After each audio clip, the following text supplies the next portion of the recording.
thinks that climate change is a hoax perpetrated by the Chinese. I think it's real. I did think not. Science is real. I do not say that. And I think I it's do not. important. So Obama's talking about all of this with the global warming and that, and a lot of it's a hoax. It's a hoax. I mean, it's a money-making industry, okay? Phoenix was declared a city in the year 1868. The land was dry, vast, and empty. The city began to populate as they discovered the land was great for agriculture. In addition came the Industrial Revolution, which was a transition to the manufacturing process during the years 1760 through 1820. And while as humans were advancing along technology, global warming had parallel growth. Phoenix was one of the many cities to sprout from industrialization, and while this seems like something positive, this could be classified as the start of global warming in Phoenix. Global warming refers to a long-term change in the Earth's climate, especially a change due to an increase in the average atmospheric temperatures. Global warming needs to be addressed because it affects all citizens of Phoenix. With climate change comes extremes in heat and weather, resulting in an extended drought.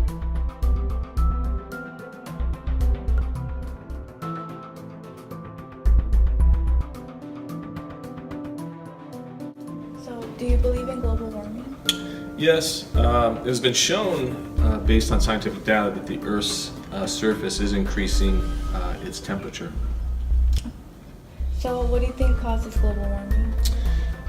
It's caused by different what are called greenhouse gases, and the greenhouse gases would be carbon dioxide, which we produce, methane, which we produce, water vapor, again something that we produce, and nitrous oxide.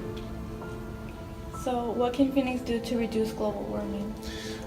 Phoenix needs to look at, and not just Phoenix, the world in general needs to look at reducing the amount of pollution, the amount of greenhouse gases that are given off, the amount of waste that's being produced. So to basically reduce, reuse, and recycle, buying products that use minimal packaging materials, because the more packaging materials you use, the more you have to produce, and when you produce that, you produce more greenhouse gases in that. The greenhouse gases and reducing global warming, some things that you could do is use less heat and air conditioning, replace your light bulbs, drive less, drive smart, don't drive as much if you don't have to, walk, take public transportation. Use energy efficient products. There's a lot of energy efficient products out there that have things called eco labels on them, and the eco labels actually tell you that the companies are green companies, which means that they are trying to reduce carbon emissions.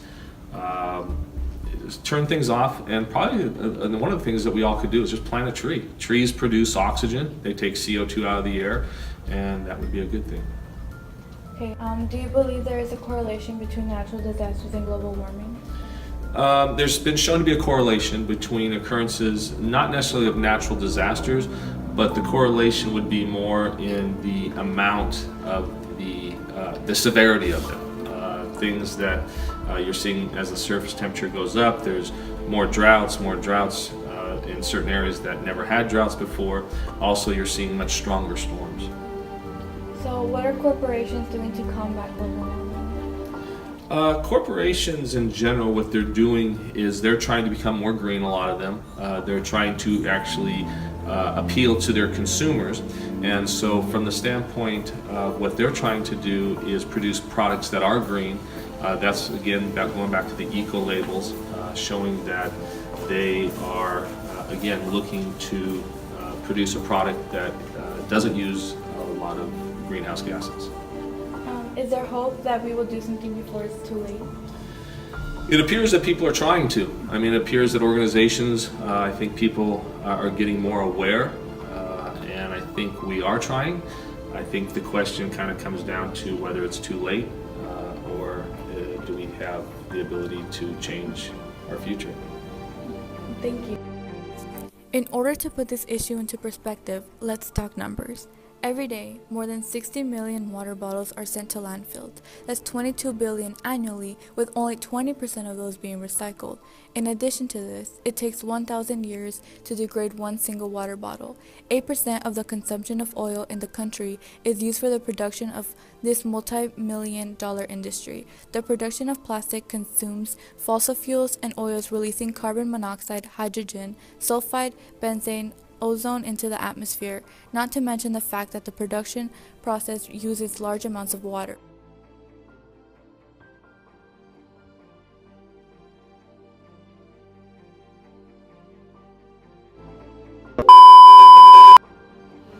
So, do you believe in global warming? I do believe in global warming. I think that the scientific evidence definitely points to the fact that the climate is getting warmer, that weather patterns are getting more extreme, and that human behavior, such as burning carbon fuels, is contributing to that problem. So, do you think that the rise of temperatures in Phoenix is a result of global warming? Yeah, I think that definitely we're seeing a trend upwards, not just like year to year, but if you go back to the records of temperatures in Phoenix, like decade by decade, it's getting warmer and warmer. I would assume that also contributing to that is just the fact that Phoenix is getting bigger, more of it is paved, and concrete and asphalt make things hotter. So you have kind of two things going on there. You have global warming, which is happening all over the world, and then you also have that problem even worse in Phoenix because it's a city, and so you don't have the green spaces to kind of cool things down. Is there anything you are currently doing to be more environmentally sustainable? So personally, I try to watch how much I drive. So when possible, I ride my bike. I try to bike about half of the time to work and drive about half of the time so that I'm not driving as much as I would be normally. I mean, just in my own personal life, I try to, keep the heat at a reasonable level and not cool my house to 65 degrees, things like that. I definitely think that there's more that I could be doing. For instance, possibly living in a smaller house. It's just me and my husband, and we have a 3-bedroom house full of a bunch of space we don't need, and probably traveling less. So what else can the people of Phoenix do to reduce their contribution to global warming? I think that driving is like a big thing that people can personally do. Just take more public transportation or walk, combine trips so that you're driving less. It's really hard to think of individual choices that really impact this. I think that it's really more about like what we do on a collective level. So what we do with our policies, such as electing people who want to see more public transportation so that we have to drive left, or electing people who are going to invest in alternative fuel sources so that we're using wind and solar instead of natural gas and coal to get our energy, and also just making sure that we're really pushing our elected officials to move in a more sustainable direction, because our individual choices matter, but it's hard as one person to really change the system that we're using to be more sustainable. Moreover, there is a direct correlation between the lack of knowledge and environmental degradation.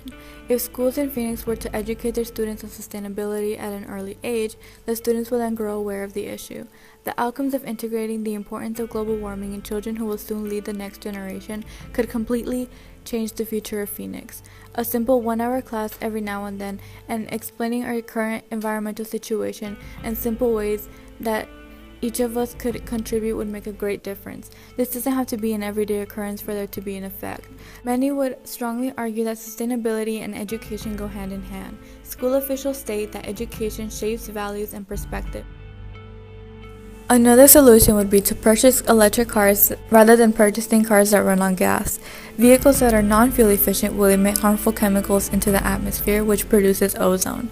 If a hole forms in the ozone, the atmosphere's ozone layer allows ozone to come closer to Earth, and it contributes to smog and causes respiratory problems. Cars release carbon monoxide, hydrocarbons, and nitrogen oxides, and that releases particle matter that damages people's lungs. Moreover, air pollutants from cars cause cancer and contribute to problems such as asthma, heart disease, birth defects, and eye irritation. This illustrates the dangers of using cars. Therefore, citizens should switch to using fuel-efficient cars.